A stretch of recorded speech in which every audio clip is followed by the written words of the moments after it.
আমরা তো নিষ্কাম কর্ম কর্মের কাছে ভগবান। হ্যাঁ হ্যাঁ হ্যাঁ কামনা বাসনা বাদ দিবে। হ্যাঁ। আচ্ছা গীতে খান করতে নাই পেতে ভগবান ফল দিলে না দিলে হ্যাঁ। তবে ফির আমরা সাবান নাকছি যে ভগবান এটা ঠিক। হ্যাঁ ভগবানের কাছে ওই গীতের ফলটা যে সাবান নাকছি এটা কেমন, এটা কি তার খাওয়া ফল ঠিক তাকে না? দিয়েছি ওটা কইলেন যে যদি ভগবান দেও ফল হুম সেই ফলটা আমি দিলাম। তোমাকে দিই তোমার ফল মানে যদি দিয়ে থাকে যদি দিয়ে থাকে তাহলে সেই ফল এমন কোনো কর্ম নাই যে যেটা করলে আচ্ছা হোক হোক, এটারও একটা সমাধান হওয়া দরকার। এই প্রশ্ন খালি গোবিন্দ সবাই সবার এই প্রশ্ন সবারই কিন্তু ঠিক ঠিকই আছে। আমরা কই নিষ্কাম কর্ম এলা গীতে পড়িয়ে একটা শ্লোক পড়িয়ে আমি ফল চাই 14টা ইয়ে করি।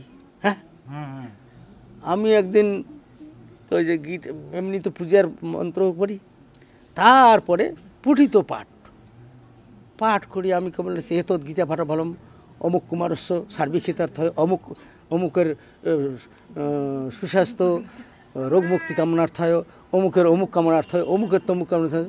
তোমার মা বলছে একটা গীতের শ্লোক পড়ি তোমার এতগুলো কামনা এতগুলো দরখাস্ত, ওটা ভগবান গোসায় হয়ে যাবেন না। একইটা শ্লোক পাঠ করিয়া এতগুলো দরখাস্ত।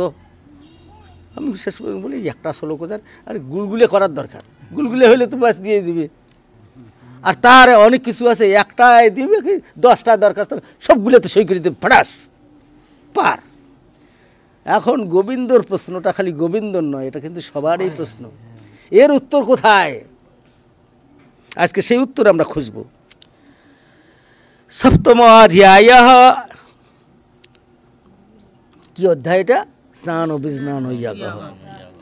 শ্রী ভগবান উবাচ, বলো সবাই, বলং বলবতামস্মি কাম রাগ বিবর্জিতম ধর্ম অবিরুদ্ধ ভূতেষু কামস্মি ভরতর্ষভ। হে ভরতর্ষভ, আমি বলবান দিগের কামরাগ সম্পর্কযুক্ত বল অর্থাৎ স্বধর্ম অনুষ্ঠানের জন্য প্রাপ্ত সামর্থ্য আর কি প্রাণীগণের ধর্মের অবিরুদ্ধ কাম, ধর্মের অবিরোধী কাম। পেটত যদি ক্ষুধা লাগছে, ওখানে যদি কামনা না থাকতো পেটটা খাইতে হবে, খাবার কামনা, এইটা ধর্মের অবিরোধী কাম। সন্তান জন্ম দেবে, এটা ধর্মের অবিরোধী কাম। এই যে আমাদের সাথী ছিল এক সময়, এইটা আমরা তার মঙ্গল চাচ্ছি, এইটা ধর্মের অবিরোধী কাম। খাই তো খাই, ভালে খাই, একেবারে মাংস দিয়েই খাইলাম, খায়া উঠিয়ে ভগবান আমার পেটটা কেমন করে দাও যাতে খায়া উঠিয়ে ফির খাবার পাই। এইটা হলো কি, এইটা হলো কামনা। আর নাইতে যেটা খাবার তুমি যদি কও যে না আমি যে খাইলাম এটা তাড়াতাড়ি হজম করে দেও, কিন্তু আমার যাতে খায়া উঠিয়ে ওই যে সুচিত্রের বাড়িতে মাংস পাক হচ্ছে আমাকে দিলেই যাতে আমি ওখানে খাইতে পারি, সেই খাবার পারি, এইটা হলো খারাপ কথা। আর নাইতে ধর্মের অবিরোধী কাম, এটা তো একটা মঙ্গল চিন্তা। মানুষ কী করবে, গোবিন্দবাবুর জন্য গোবিন্দবাবু আজকে শ্রাদ্ধ করবে লাগছে, তাও তো কি প্রদীপের বাপের শ্রাদ্ধ, এতগুলো মানুষ আসছে, ওটা কি নিজের জন্যে? এটা তো ভগবান খুশি হচ্ছে আরও, বাপরে বাপ এতগুলো মানুষ আসছে ওর জন্য, নিজের মঙ্গল চাচ্ছে না, অমুকের মঙ্গল চাচ্ছে। বুঝে গেল? বুঝছেন? শোনেন, প্রত্যেকটারই ফর্মুলে আছে, আর ফর্মুলে অনুযায়ী চলতে হবে। এই প্রশ্ন খালি গোবিন্দবাবু নয়, এখন এই প্রশ্নের মেলা ইয়া হচ্ছে, সকলে ধরে ফেলায়। হ্যাঁ, তোমরা বলে নিষ্কাম কর্ম করেন, তোমরা বলে নিষ্কাম কর্ম করেন, আর এই নিষ্কাম কর্ম আছে কোনটা বলেন তো দেখি, নিষ্কাম কর্ম কোনটা আছে? আপনি যে জমি আবাদ করেন সেটাও ইয়া, তাহলে গীতা পড়িয়া কিছু চাওয়াটা এইটা দোষের হয়ে গেল।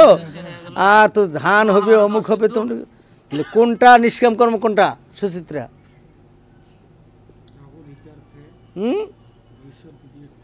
ঈশ্বর পিতার্থে যে কর্ম সযোগ্য, তাহলে ঈশ্বর পিতার্থে কোনটা কিভাবে হয়? কিভাবে এই জমিতে যে ধান ফলাবেন এইটা কিভাবে নিষ্কাম কর্ম হবে? এটা কিভাবে যজ্ঞে পরিণত হবে? যজ্ঞে পরিণত করলেই নিষ্কাম কর্ম হয়ে যাবে। হ্যাঁ, তো যজ্ঞ কর্ম কিভাবে হবে? খালি ওম তৎসৎ করলে হলো। আমি ধান ফলাবো 20 মণ, 20 মণের জায়গা তখন 25 মণ যেন হয় প্রভু। এই 25 মণ ধান হইলে কি হবে, আমি আমার বাল বাচ্চা নিয়ে বেশ আরামসে খাবো, উয়ের বসন বেসাবো।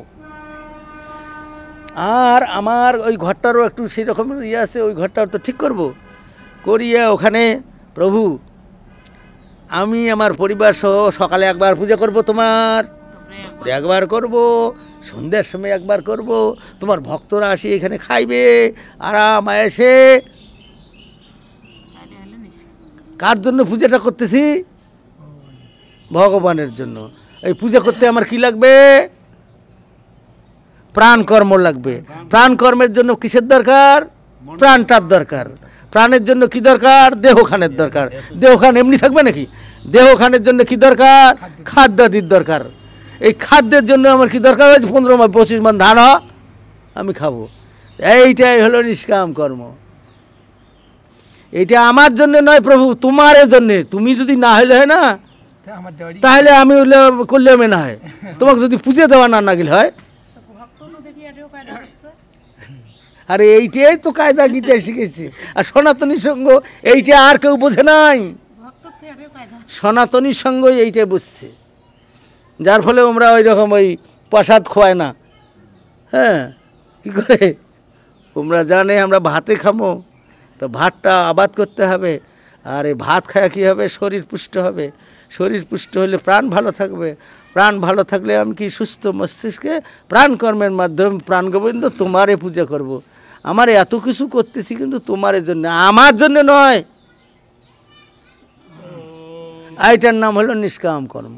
তা ঠিক আছে, বলেন দেখি, এতৎ গীতা পাঠ ফলম উদ্দিষ্ট প্রয়াত পুণ্যাত্মা সুকুমার চন্দ্র মহাশয়স্য সার্বিক হিতার্থায় চ তস্য পরিত্যক্ত পরিবার সদস্যবৃন্দস্য সার্বিক মঙ্গলার্থায় শ্রী ভগবানম অর্পিতমস্তু। হে ভগবান, তোমার অমীয় বাণী শ্রীমদ্ ভগবদ্ গীতা পাঠে সন্তুষ্ট হয়ে যে ফল তুমি প্রদান করবে, হে দয়াল প্রভু, আমি সেই ফল আমাদের প্রয়াত পুণ্যাত্মা সুকুমার চন্দ্র মহাশয়, তাকে কোথায় কি অবস্থায় রেখেছো আমরা তা জানি না প্রভু, একমাত্র তুমি জানো।